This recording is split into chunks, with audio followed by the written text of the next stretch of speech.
हाँ जी, good morning बच्चों। कैसे हैं आप लोग? तो आज हम लोग करेंगे कॉन्ट्रैक्ट ऑफ गारंटी। गारंटी आप लोगों ने कई बार ये शब्द सुना होगा। तो एज यू नो हम लोग स्पेशल कॉन्ट्रैक्ट्स पढ़ रहे हैं और पिछली क्लास में हमने कॉन्ट्रैक्ट ऑफ इंडेमनिटी कवर किया था। Indemnity means to compensate somebody for the loss. Guarantee क्या है? तो गारंटी एक विशेष प्रकार का कॉन्ट्रैक्ट है। सो this is a special contract.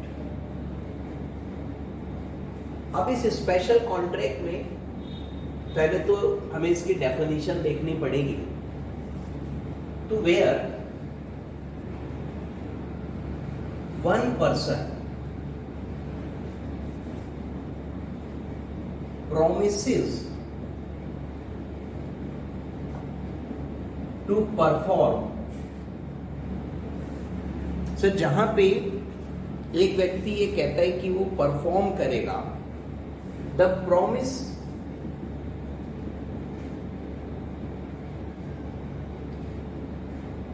Made by a third person और pay his debt in case of default।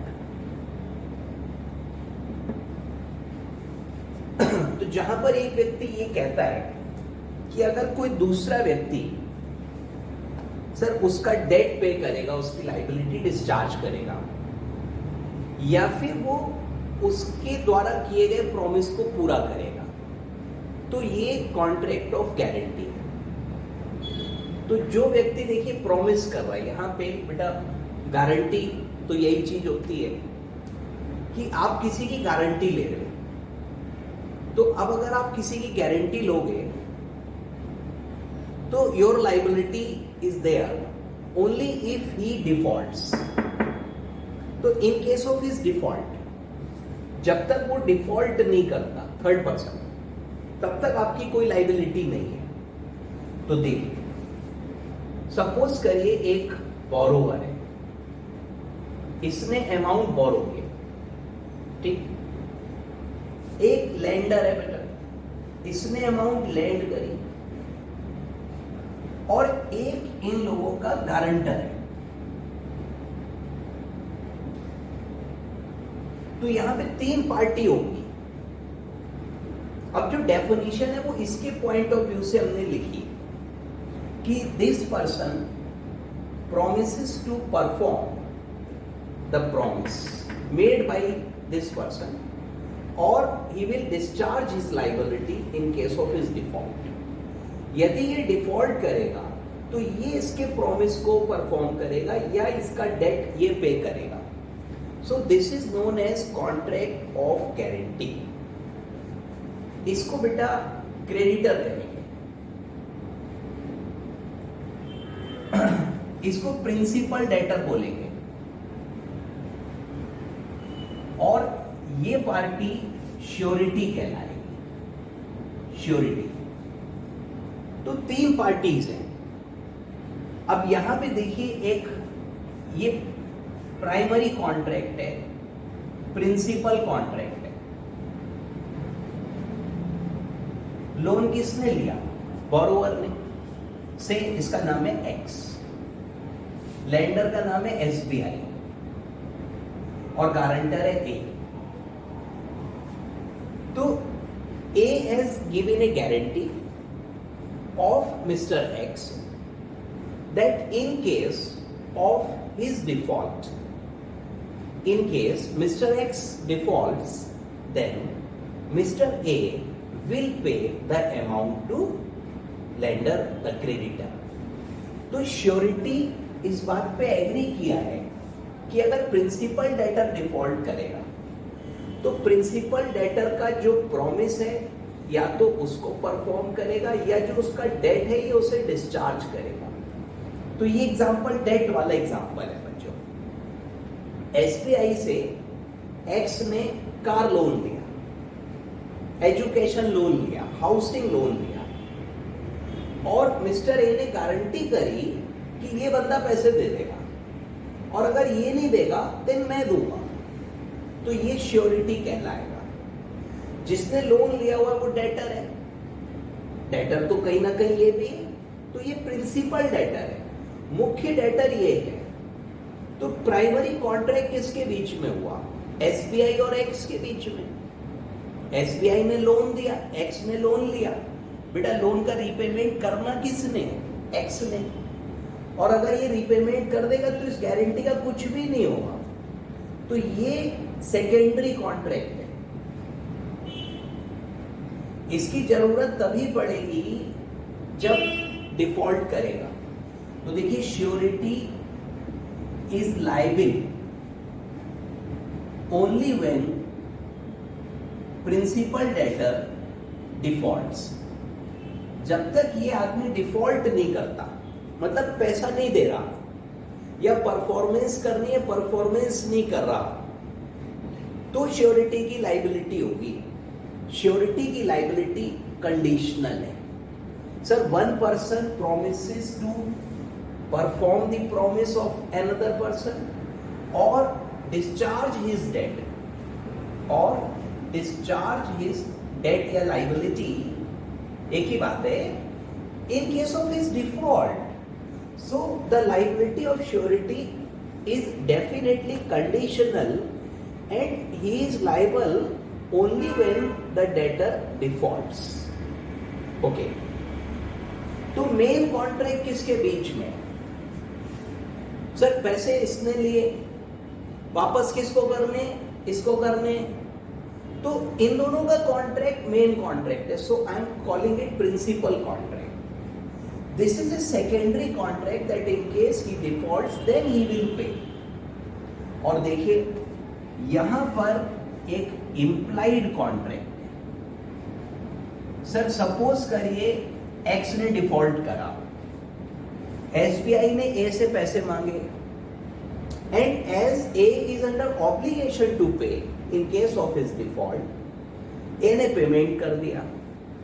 Now there is an implied contract. There is an implied contract between principal debtor and surety to indemnify surety. Implied indemnity का contract है बच्चों, क्योंकि इसके action की वजह से, इसके डिफॉल्ट की वजह से इसको लॉस हुआ। तो अगर मिस्टर ए पेमेंट करेंगे तो upon payment he can recover that money from x, x को देना पड़ेगा। तो देखिए तीन कॉन्ट्रैक्ट हो गए, एक तो ट्राइपार्टिएट है, त्रिपक्षीय है, तीन ओर से ये कॉन्ट्रैक्ट हो रहा है। Sir this is a contract, basically तीन अलग अलग कॉन्ट्रैक्ट्स हैं। लेंडर यानी क्रेडिटर, बोरोवर यानी डेटर के बीच में कॉन्ट्रैक्ट मेन है। इसने उधार लिया है, ही विल रिफंड, तो ये मेन कॉन्ट्रैक्ट है। This person has taken guarantee, I will pay in case of his default, so there is a secondary contract. This contract will be enforceable only when he commits default. अगर ये पैसा ईमानदारी से चुका देता है, समय से चुका देता है, तो एसबीआई इसको पूछेगा भी नहीं, इससे बात भी नहीं करेगा, और जब ये पेमेंट पूरा कर देगा तो ये भी डिस्चार्ज हो जाएगा। सर प्रिंसिपल डेटर जो है वो, अब अगर इसको पैसा चुकाना पड़ गया तो प्रिंसिपल डेटर इसको कॉम्पनसेट करेगा। ये कॉन्ट्रैक्ट होने की जरूरत ही नहीं है, ये कॉन्ट्रैक्ट करने की आवश्यकता ही नहीं है बच्चों। क्यों? क्योंकि there is an implied promise, there is an implied indemnity that in case of his default, if he makes the payment or he suffers the loss, then he can recover the amount from X. He can recover, ये कर सकता है। और indemnity में आपको याद है damages recover कर सकता है, cost recover कर सकता है, और अगर इसने compromise किया है तो वो amount भी ये recover। सर ये आगे हम लोग पढ़ेंगे। These are the rights of surety against principal debtor। और भी rights है besides that। तो ये एक ट्राइपार्टिएट कॉन्ट्रैक्ट है। सर देखिए बुक में क्या लिखा है, कॉन्ट्रैक्ट ऑफ गारंटी सेक्शन है 126, डेफिनेशन 126 में है बेटा, और कहते हैं contract of guarantee is a contract to perform the promise made or discharge the liability of a third person in case of his default। तो यदि यह व्यक्ति डिफॉल्ट करेगा तो इसको पेमेंट करना पड़ेगा। ये कॉन्ट्रैक्ट गारंटी का कॉन्ट्रैक्ट कहलाता है। 3 लोग हैं, देखिए, श्योरिटी। श्योरिटी कौन है बेटा? जो गारंटी दे रहा है, गारंटर जिसको दुनिया वाले कहते हैं, लॉ उसे श्योरिटी कहता है। Principal debtor, person in respect of whose default guarantee is given, जिसके डिफॉल्ट के लिए गारंटी दी गई है। और creditor, to whom guarantee is given, जिसको गारंटी दी गई है वो क्रेडिटर है। ठीक, तो देखिए this is a special type of contract and you know special contract में कुछ स्पेशल रूल्स होते हैं, प्लस जो जनरल कॉन्ट्रैक्ट के रूल्स हैं वो भी लगेंगे। तो party should be competent to contract, there should be free consent, there should be lawful consideration, there should be lawful object, and the contract should not be declared specifically void by any law. तो all those provisions are here applicable as well. वो तो सब जगह लगेंगे, but when we define special contracts तो हम उसके special features को डिफाइन करते हैं, हम उसके जो मुख्य पॉइंट्स हैं उसको डिफाइन करते हैं, जो उसको डिस्टिंग्विश करते हैं फ्रॉम द रिमेनिंग कॉन्ट्रैक्ट। तो it is a special contract which provides that in case of default of one person, ठीक, other person will discharge his debt और परफॉर्म हिज प्रॉमिस, उसके वादे को पूरा करेगा या उसके डेट को डिस्चार्ज करेगा तभी जब वो डिफॉल्ट करेगा। So there are 3 parties. Example, A request B to lend 10,000 rupees to C. A request B to lend 10,000 rupees to C. तो देखिए सी ने लैंड किया है तो सी हो गया क्रेडिटर। किसको किया बेटा? बी को किया, तो बी हो गया प्रिंसिपल डेटर। और ए ने रिक्वेस्ट करी है and guarantees that C will repay the amount within agreed time. On C failing to do so he will himself pay to B. तो वो ये गारंटी कर रहा है, कौन? ए ने ये गारंटी करी कि सी विल रीपे। ए ये कह रहा है सी वापस कर देगा विद इन टाइम, और अगर सी नहीं करेगा then A he will repay. तो ए क्या कह रहा है? बी से, सॉरी सी से, सर गड़बड़ हो रही है ना। ए रिक्वेस्ट बी, तो ए ने बी से रिक्वेस्ट किया है, सॉरी, तो बी क्रेडिटर है और सी डेटर है। ए रिक्वेस्ट बी, तो ए ने बी से रिक्वेस्ट करी कि भाई इसको लोन दे दो, ये रीपे कर देगा, C will repay, and in case C doesn't repay I will pay the money. तो ये कौन हो गया? ये हो गया श्योरिटी।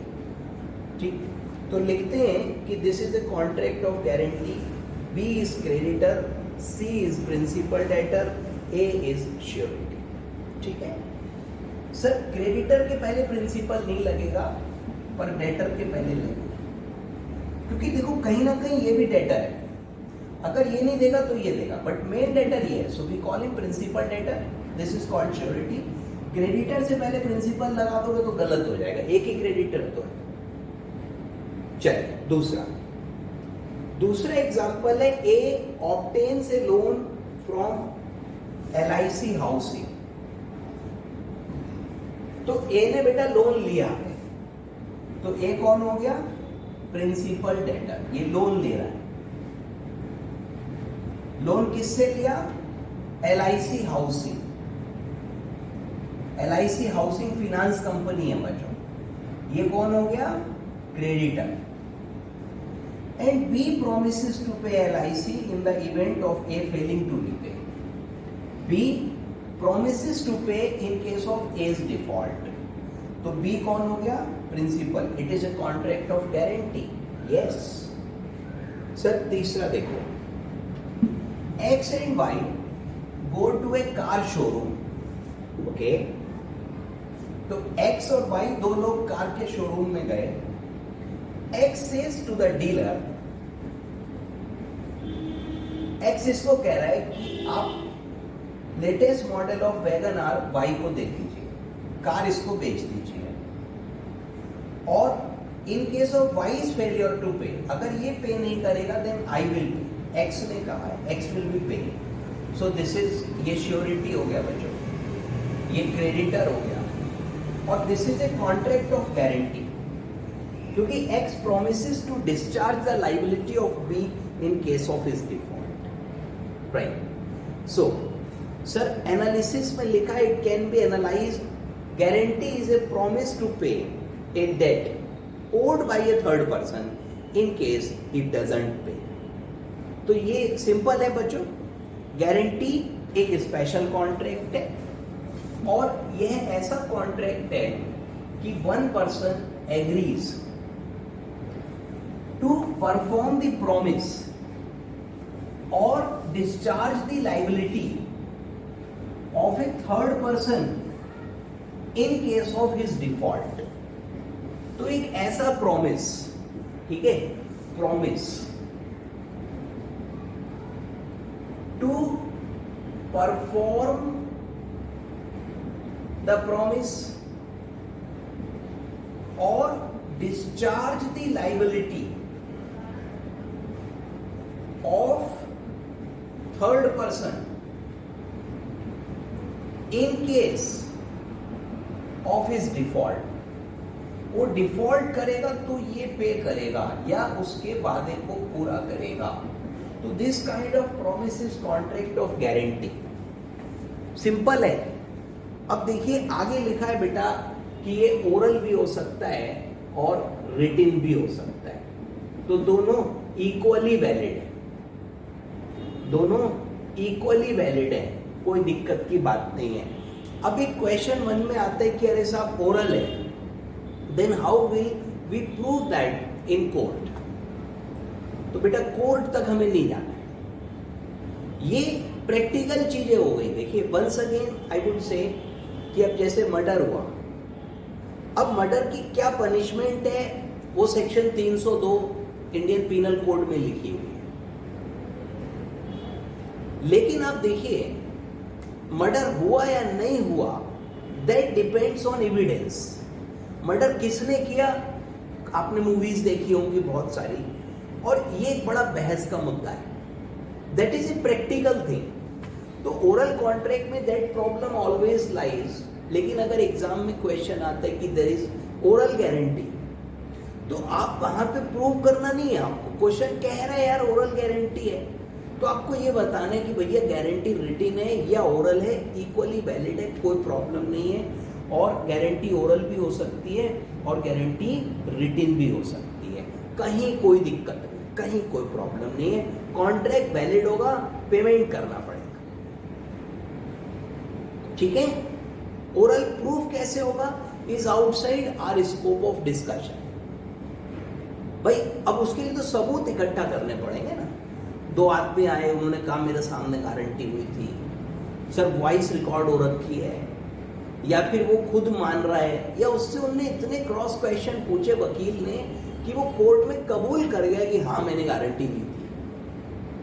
सर होता है ना, मतलब लाइक आपने देखी होगी वो जॉली LLB करके मूवी, तो वो जो पंडित जी आए कोर्ट में लास्ट में, तो हमारे जो वकील साहब थे इतने क्वेश्चंस पूछे उससे कि अंत में वो ऐसा बोल गया कि उसी के मुंह से निकल गया कि अरे हाँ. तो हमको बेटा उस चीज में थोड़ी जाना है. हमारा एग्जाम एक छोटा सा एग्जाम है, लीगल प्रोविजंस ध्यान रखें. आइए आगे किताब कहती है कि यार देखो this is a guarantee is a tripartite agreement. तो ये एक एग्रीमेंट है और इसमें सर 3 पार्टीज हैं, ट्राई पार्टीएट। मेरे हिसाब से स्पेलिंग ये होनी चाहिए, बुक में थोड़ी सी डिफरेंट लिखी है, but I think it should be tripartite. अब चेक कर लेना, गूगल आपके पास है। तो ट्राई पार्टीएट एग्रीमेंट है, और अगर वो निकले तो मेरे को बाद में मैसेज करके मत बताना, इट्स ओके। सर देखो, एक है प्रिंसिपल डेटर, अब बार बार चलो पी डेटर लिख देते हैं। एक है क्रेडिटर और तीसरा आइटम है श्योरिटी। इन तीनों के बीच में एग्रीमेंट हुआ। सर ये क्रेडिटर इसको कुछ कर रहा है, गुड्स दे रहा है, उधार बेच रहा है, लोन दे रहा है, नौकरी पे रख रहा है। श्योरिटी कह रहा है ये गड़बड़ करेगा देन आई विल पे। और अगर यहां पर श्योरिटी पे करेगा then he will compensate surety. Legal position ये है। अब देखो प्रैक्टिकल बात तो ये कि यार अगर इसने लोन लिया है एसबीआई से और ये एसबीआई को पैसे नहीं दे रहा तो श्योरिटी को कहां से दे देगा। बट लीगल पोजीशन ये है कि surety has the right to recover his money, this is implied indemnity. तो देखिए एक प्रिंसिपल कॉन्ट्रैक्ट है, ये मैंने अभी बताया था बेटा आपको, एक सेकेंडरी कॉन्ट्रैक्ट है और एक इम्प्लाइड इंडेमनिटी का कॉन्ट्रैक्ट है। श्योरिटी के लॉस को प्रिंसिपल डेटर भरपाई करेगा। तो between principal debtor and creditor, ठीक। सेकेंडरी कॉन्ट्रैक्ट है क्रेडिटर और श्योरिटी का, और implied contract between surety and debtor whereby debtor is under an obligation to indemnify the surety, अगर श्योरिटी पे करेगा तो, ठीक। और बच्चों इस प्रकार से ये बात क्लियर हो गई। अब देखिए यहां पे एक और रूल आता है, ये क्लियर हो गया। ट्राई पार्टीएट एग्रीमेंट है, बेसिकली 3 अलग अलग एग्रीमेंट्स हैं और त्रिपक्षीय, 3 क्योंकि पक्ष हैं इसमें, तो let me call it tripartite agreement. Sir अब देखिए आगे इन्होंने बात करी है, the right of surety is not affected by the fact that creditor has refused to sue the principal debtor or he does not demand it the sum due from him, ये भी possible. Sir ये हम आगे पढ़ेंगे। Liability of surety is co-extensive that of principal debtor। ये एक बड़ा कर्रा रूल है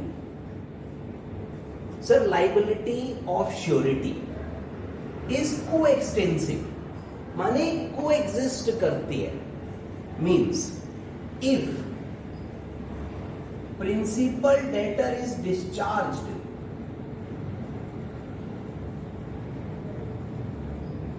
श्योरिटी इज ऑल्सो डिस्चार्ज। अगर किसी कारण से प्रिंसिपल डेटर डिस्चार्ज हो गया तो श्योरिटी भी डिस्चार्ज हो जाए। नाउ दिस रूल, देखो ये रूल है, ये उसी का एनालिसिस है, एक्सप्लेनेशन है, एक ही बात 2 बार लिखी है। लायबिलिटी इज को-एक्सटेंसिव मींस दोनों की लायबिलिटी साथ साथ है। भाई ये भी लायबिल है, ये भी लायबिल है, और अगर किसी कारणवश ये डिस्चार्ज हो गया, इसकी लायबिलिटी समाप्त हो गई तो इसकी भी समाप्त हो गई। तो वही बात दोबारा से लिखी है मैंने, लायबिलिटी इज को-एक्सटेंसिव पहले बोला, फिर मैंने कहा इसका मतलब क्या हुआ। इसका मतलब है ये लायबिल तो ये भी लायबिल, और अगर ये नॉट लायबिल तो ये भी not liable. That is what the meaning of coextensive. So this is the rule, this is the explanation, the same thing exception. If principal debtor is incompetent to contract, surety is liable.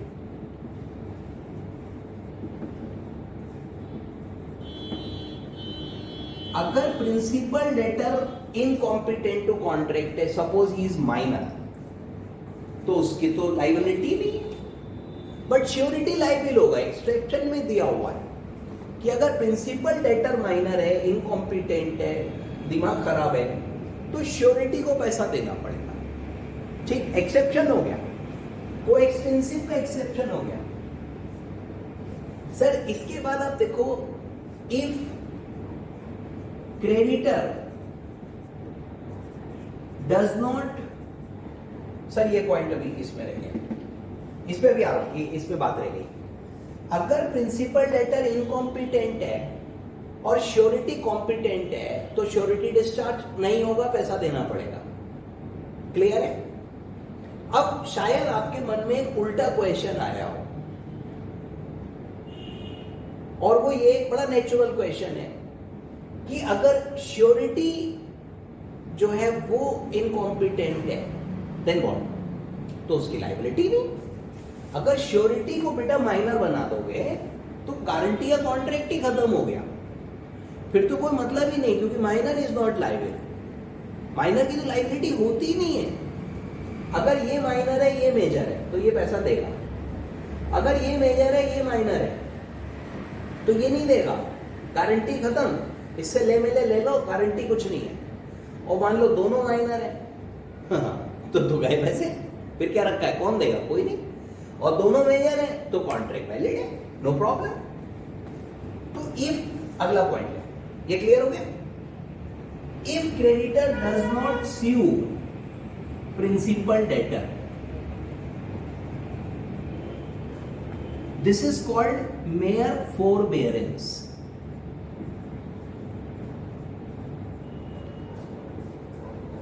तो this will not discharge surety, दोनों की liability है। लेकिन जब date due हुआ तो इससे मांगा ही नहीं और इससे मांग रहा है। ड्यू हुआ, इसने दिया नहीं, डिफॉल्ट हो गया। अब क्रेडिटर ने इस पे सूट फाइल नहीं किया, सीधे इस पे कर दिया, कर सकता है।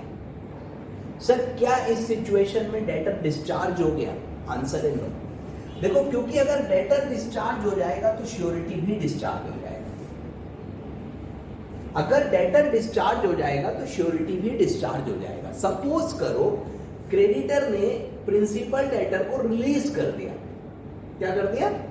रिलीज, लिख के दे दिया कि जाओ, तुमसे नहीं लूंगा। ये तो रिलीज हो गया, डेटर डिस्चार्ज, उसकी लायबिलिटी खत्म। कॉन्ट्रैक्ट एक्ट में हमने पढ़ा था बच्चों, जनरल कॉन्ट्रैक्ट्स में डिस्चार्ज के मोड में एक तरीका आता था रिलीज। उसको माफ कर दिया कि जा भाई जी ले अपनी जिंदगी, नहीं लेने तो उससे पैसे। क्रेडिटर ने डेटर को लिख के दे दिया कि जा, नहीं लेने, रिलीज। ये रिलीज तो ये ऑटोमेटिक रिलीज, ये रूल। लेकिन बच्चों रिलीज नहीं करा ना, लेकिन मुकदमा भी नहीं करा, तो लायबिलिटी तो है ना इसकी, डिस्चार्ज थोड़ी हुआ, तो इसकी भी लायबिलिटी होगी। ये है फोरबियरेंस। फोरबियरेंस का मतलब होता है कोई काम न करना। तो if creditor does not sue the debtor, creditor does not file a suit on the debtor, release नहीं किया है बट मुकदमा भी नहीं कर रहा, इस पे कर रहा है मुकदमा, तो इसको पैसा देना पड़ेगा, क्योंकि ये रिलीज नहीं हुआ। इसका रिलीज होने से, डिस्चार्ज होने से इसका भी डिस्चार्ज होगा, बट ये डिस्चार्ज नहीं होगा तो इसकी लायबिलिटी रहेगी बच्चों। ये बड़ा अजीब सा लगता है सुनने में, लेकिन 3-4 बार बता के सही लगने लगता है। तो प्रिंसिपल डेटर और श्योरिटी की लायबिलिटी को एक्सटेंसिव है, दोनों की लायबिलिटी साथ साथ होगी। अगर डेटर डिस्चार्ज हो जाएगा तो श्योरिटी भी डिस्चार्ज हो जाएगा। लेकिन अगर मान लो डेटर इनकॉम्पिटेंट है तो श्योरिटी लायबिल होगा। और अगर क्रेडिटर डेटर पे सूट फाइल नहीं करता है, रिलीज भी नहीं कर रहा है, सूट भी नहीं फाइल कर रहा है, तो श्योरिटी को देना पड़ेगा। उसने, क्रेडिटर ने डिफॉल्ट हुआ, इस पे मुकदमा नहीं करा, इस पे कर दिया, तो इसको पैसे देने पड़ेंगे क्योंकि इसने गारंटी करी थी कि इन case of his default I will पे। तो डिफॉल्ट तो हो गया, वो अलग बात है कि वो उस पे सूट फाइल नहीं कर रहा है। तो ये 1.5 लाइन एक बार दोबारा पढ़ूंगा बच्चों, इसेंशियल फीचर्स के जस्ट ऊपर।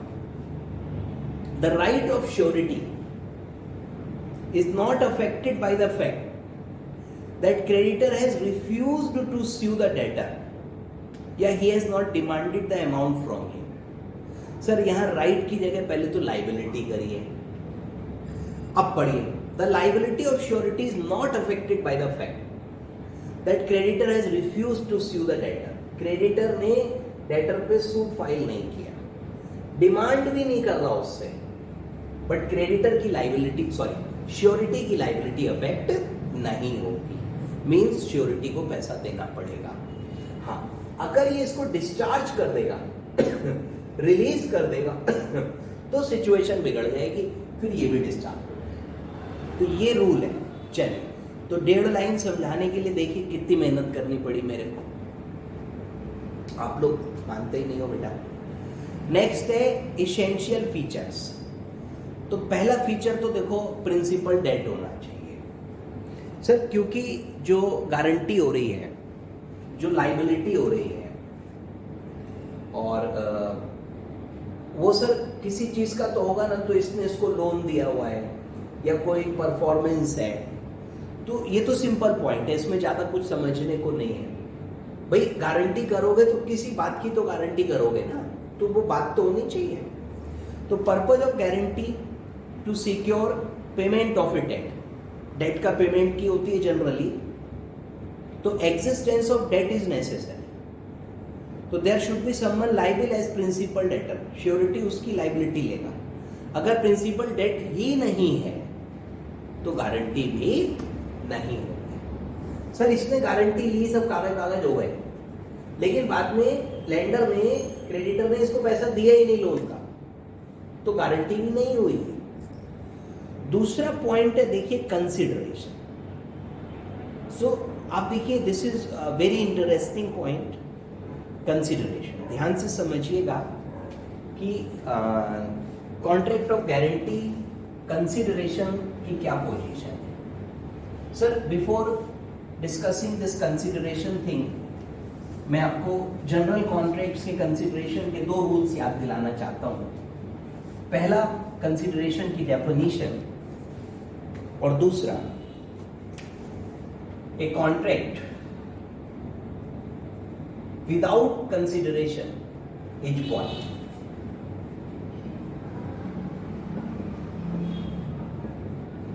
पहला वाला रूल याद आया बच्चों, ये वाला. Sir contract without consideration is void. कुछ एक्सेप्शंस थे, बट गारंटी उसमें नहीं था, एक्सेप्शन में नहीं था. एक्सेप्शंस थे, but exceptions didn't cover guarantee. मुझे तो याद नहीं आ रहा बेटा, आप फाउंडेशन की बुक में चेक कर लेंगे. नहीं है यार, मैं कह रहा हूं मान जाओ. तो गारंटी में कंसिडरेशन होना चाहिए, यानी कि guarantee without consideration is void. ये सर कंक्लूजन हुआ. इतनी बात जो मैंने लिखी, इसका ये कंक्लूजन हुआ कि अगर गारंटी विदाउट कंसिडरेशन है तो वह गारंटी वॉइड है. उस गारंटी का कोई मीनिंग नहीं है, सिग्निफिकेंस नहीं है, बकवास है. प्यार से कहो ना. ओके, तो बेटा ऐसी गारंटी जो बिना कंसिडरेशन के दी गई है वो वॉइड है. अब कंसिडरेशन की डेफिनेशन थी कि where at the desire of promisor. मैं थोड़ा ऐसे ही लिखूंगा उल्टा सीधा. Where at the desire of promisor the promisee और एनी अदर पर्सन, ठीक है, डज समथिंग. और सर क्या था, हाँ, abstinence. Sir sorry, he does something or abstain from doing something. Other person does something, does or abstains from doing something. Okay. या has done or abstained, या फिर promises to do or abstain. ये था. तो that thing is known as consideration. Sir I hope याद आया होगा आपको कि where at the desire of promisor. the promisee or any other person has done something or abstained from that thing, या does something or abstains from doing that thing, या promises to do or abstain, तो such act या promise या abstinence is called consideration. याद आ गया sir?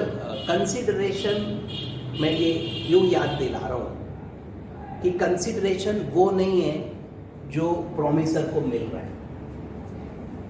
Consideration क्या है? तो मैं इधर लिख देता हूं. प्रोमिसी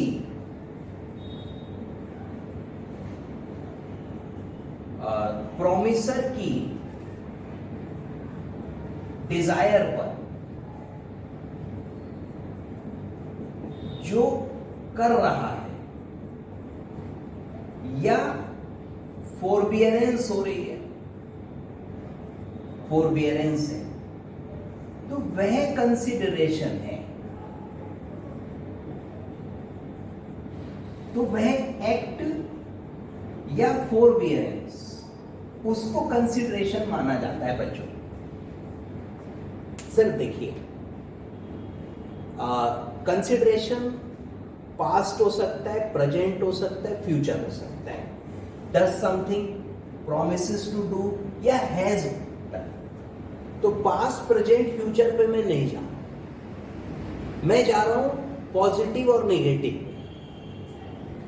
आपने मुझसे कोई काम करने को कहा, आपके कहने पे मैंने वो काम किया, तो this is consideration for you. भले ही आपको कुछ नहीं मिला. याद है एग्जाम्पल, आप आइसक्रीम खा रहे थे, रोड साइड खड़े हो गए, आपका दोस्त आ गया, बोलता अकेले अकेले. आपने आइसक्रीम वाले को बोला, भैया एक आइसक्रीम इसको भी डाल दो. बदतमीजी से बोला, लेकिन दोस्त है, ले ली उनने बदतमीजी के बाद भी आइसक्रीम. अब इसके पैसे आपको देने हैं. आपकी इच्छा पर आइसक्रीम वाले ने आपके दोस्त को आइसक्रीम दिया. So this is a consideration for you. You have to pay for 2 ice creams, एक आपकी एक दोस्त की. आपने कहा था. तो where at your desire the ice cream वाला has provided an ice cream to your friend. It is consideration for you.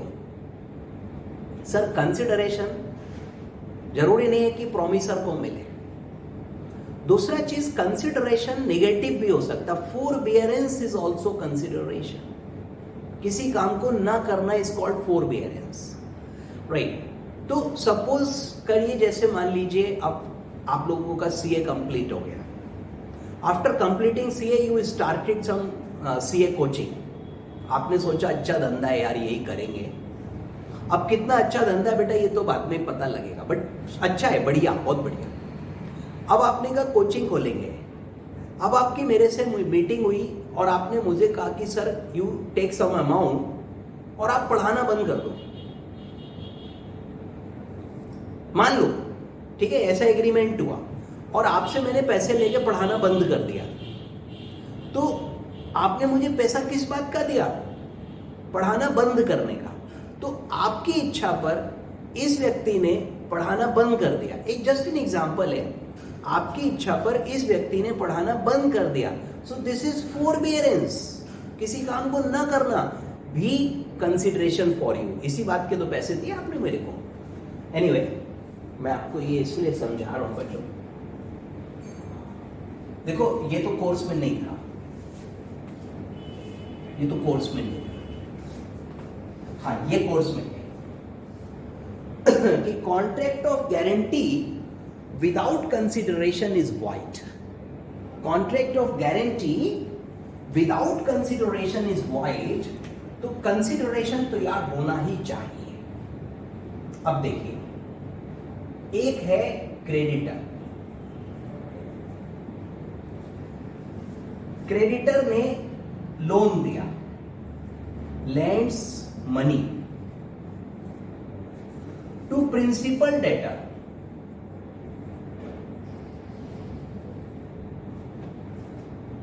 On the desire of surety. तो this lending of money is consideration for surety.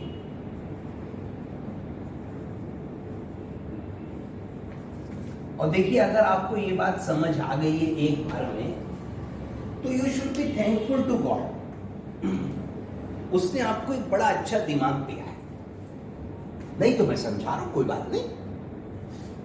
Credit, देखो consideration क्या है, अभी समझाया था मैंने, वही रूल अप्लाई हुआ कि जब श्योरिटी की डिजायर पे, श्योरिटी यही तो कह रहा है कि भैया इसको लोन दे दो, ये पैसे दे देगा, ये नहीं देगा मैं दूंगा।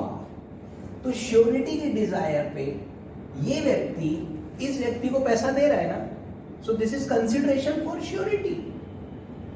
तो जो कार्य उसने किया, lending of money is consideration for surety, भले ही श्योरिटी को नहीं मिला, ये तो था भी नहीं कि प्रोमिसर को मिले, तो यही कंसिडरेशन है, और कंसिडरेशन इसी चीज को मानेगा। तो देखिए लिखा है, like every other contract, contract और guarantee should also be supported by consideration. तो कंसिडरेशन होना चाहिए। A guarantee without consideration is void, ठीक, but there need be no direct consideration. Consideration ये इसको थोड़ी देगा, इसकी इच्छा पर ही इसको कर रहा है ना। तो कहते हैं as per section 127 consideration receive by principal debtor, तो प्रिंसिपल डेटर को जो मिला कंसिडरेशन, तो is sufficient consideration to surety for giving the guarantee. लेकिन बच्चों, past consideration is no consideration. Past में अगर दिया है तो वो नहीं होगा। सोचो, ये लोन हुआ 10 जनवरी को और गारंटी हुई 15 जनवरी को। हाँ, सेम ईयर है, ये भी 2020 है, ये भी 2020 है, नालायक हो। तो गारंटी बाद में हुई, लोन पहले दे चुका है, तो इसकी इच्छा पे लोन दिया नहीं, लोन तो पहले दे चुका था, तो ये गारंटी इनवैलिड हो गई। सर सेम डेट में साइन करवाता है गारंटर के, बैंक से आप गारंटी करो तो जिस दिन बोरोवर साइन करेगा उसी दिन गारंटर साइन करेगा, सेम डेट होगी। गारंटर अगर अगले दिन साइन करता भी है पेपर्स पे, तो डेट सेम डलवाते हैं, क्योंकि अगर गारंटी की डेट बाद में और लोन की डेट पहले है, तो लोन तो तुम पहले दे चुके, मेरे कहने पे कब दिया तुमने? सर यही तो कंसिडरेशन था, वो मिसिंग हो गया। तो कंसिडरेशन, सर बात समझ में आई कि जो मिल रहा है, पास्ट कंसिडरेशन को नहीं माना जाएगा। आगे लिखा है, अगर प्रिंसिपल डेटर इनकॉम्पिटेंट है, ये माइनर है, तो गारंटी वैलिड है, और अगर श्योरिटी इनकॉम्पिटेंट है तो गारंटी वॉइड है। बिल्कुल सही सर, ये तो मैं भी डिस्कस कर चुका था। अब देखिए एक एग्जांपल दिया है, B request A to sell and deliver to him goods on credit. तो बी डेटर है और ए से कह रहा है माल बेच दो मेरे को, ए क्रेडिट पे। ए कहता है कि गारंटी दिलाओ सी से, सी सियोरिटी है। C promises to guarantee in consideration of delivery of goods. C ने गारंटी दी और ए ने इसके कहने पे इसे गुड्स दे दी, तो ये वैलिड कॉन्ट्रैक्ट हो गया, और ये जो इसने इसको गुड्स दिए ये एक वैलिड कंसिडरेशन हो गया। दूसरा देखिए, A sells and delivers goods to B. Sir sale हो चुकी है। C afterwards request A to forbear to sue B. अब सी रिक्वेस्ट कर रहा है टू ए टू फॉरबियर। तो अभी मैं आपको इतना बता रहा था कि फॉरबियरेंस भी कंसिडरेशन है। देखो ये तो कंसिडरेशन नहीं है क्योंकि सेल ऑलरेडी हो चुकी है। अब ए बी पे सूट फाइल कर सकता है अगर बी पैसा नहीं देगा, लेकिन सी ने कहा मैं गारंटी दे रहा हूं, बदले में तुम ये प्रॉमिस करो तुम इस पे मुकदमा नहीं करोगे। तो ये अब ए प्रॉमिस कर रहा है कि ठीक है मैं सूट फाइल नहीं करूंगा, तो ए फॉरबियर्स इज राइट। तो ये भी कंसिडरेशन हो गया। सर इसीलिए मैं आपको समझा रहा था कि कंसिडरेशन पॉजिटिव भी है नेगेटिव भी है। ए ने बी को माल बेचा, अब सी बाद में गारंटी दे रहा है, तो ये गारंटी तो इनवैलिड है। लेकिन सी इस बात के लिए गारंटी दे रहा है कि बदले में ए ने ये तय करा कि अब वो बी पे सूट फाइल नहीं करेगा, तो A is forbearing his right, A अपना अधिकार छोड़ रहा है, and that forbearance is also a consideration. ठीक sir, A sells and deliver goods तीसरा एग्जाम्पल है। C without consideration agrees to pay, ये वॉइड हो गया क्योंकि इसने सेल ऑलरेडी कर दी है, बाद में गारंटी होगी तो कुछ नहीं, बट फॉरबियरेंस वाला पॉइंट अगर आ जाएगा तो गारंटी वैलिड हो जाएगी। ठीक, तो सर इस प्रकार से ये था अबाउट कंसिडरेशन। ठीक, एंड आई होप आप लोगों को समझ में आया होगा। थोड़ा सा टफ है, थोड़ा ध्यान दीजिएगा, समझ में आएगा। फिर भी ना आए तो एक बार दोबारा सुनिएगा, कंसिडरेशन की डेफिनेशन से आपको निश्चित पकड़ में आ गई। फिर भी नहीं आएगा तो मैं हूं, कोई दिक्कत की बात नहीं है। तो चलिए इस क्लास को यहीं रखेंगे, बाकी का हम लोग अगली क्लास में कल करेंगे। फिलहाल इतना ही बच्चों, अगली मुलाकात होगी कल नेक्स्ट वीडियो में। तब तक के लिए tata bye bye, take care.